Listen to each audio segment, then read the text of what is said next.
15 states across the Caribbean are members of CARICOM, 5 are associate members.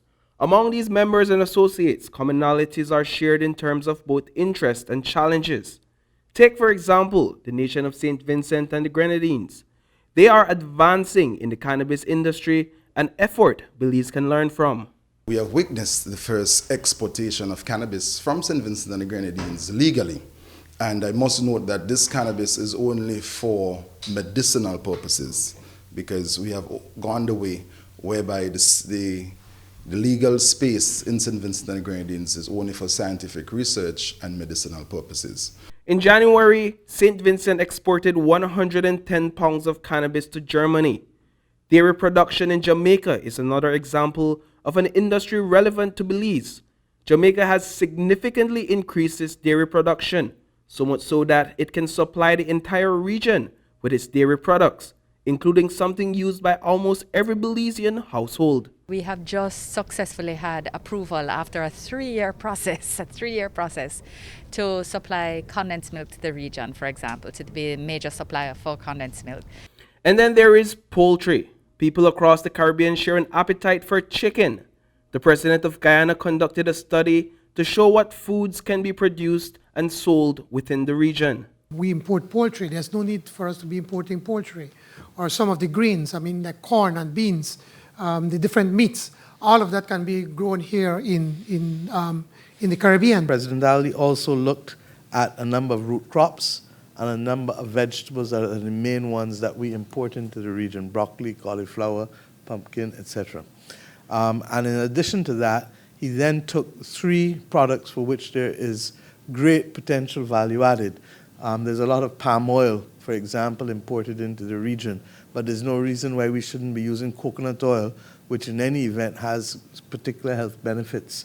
I'm satisfied that we have the capacity with the agro-processing that is done in the region, and for which there is a healthy market, to be able to expand that. Which is why decreasing the region's food import bill from non-CARICOM countries was on the top of this week's agenda. Consumers will begin to see more regional food brands in their local market over the next 3 years. As production increases across the Caribbean, so will employment. Government earnings will also benefit from this move. In this week's meeting, it was decided that the president of Suriname will be the lead head, focusing on greater production integration. On the common challenge of climate change, Belizeans are witness to the negative impacts of increasing global temperatures.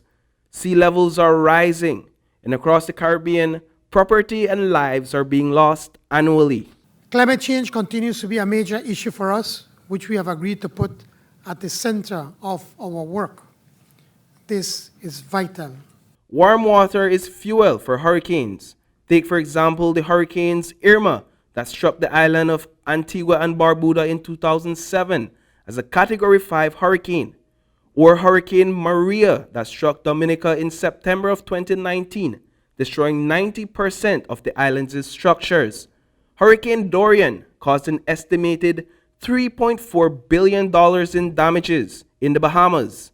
In Belize, the situation could become the same or worse unless the world acts fast. A landmark report was again published by the UN that said that countries like us, the impacts from climate change are so severe that in some cases we're unable to adapt, and that the changes and the impacts that we're seeing are even faster than we thought. This week, heads of states issued the Ambergris Key Declaration, which outlines the region's priorities on tackling climate change. Still, the challenge of holding the countries that make up the G20 accountable for rising temperatures remains. This is very much uncharted territory, and that's why the advocacy and the diplomacy remain the primary weapons, especially on the issue of loss and damage. In the Paris Agreement, there was reference also to the Warsaw Mechanism for Loss and Damage. That's why at Glasgow we made the point that we were not happy that there's been no appropriate framework for loss and damage. On the COVID-19 front, heads of CARICOM zoned in on the vaccination rates of its member states. A decision was taken to mount a regional campaign against misinformation related to vaccines. The reopening of our economies and of our education systems will be greatly assisted by an improvement in the rate of vaccination. Prime Minister John Brisenia was congratulated for his chairmanship of the meetings over the course of the week. You feel confident that you guys accomplished what it is you set out to accomplish at this meeting? Relatively so. Building CARICOM integration is a process, is a relay. So we do things in stages, and I'm happy with the progress that we've made here. Reporting for News 5, I am Paul Lopez.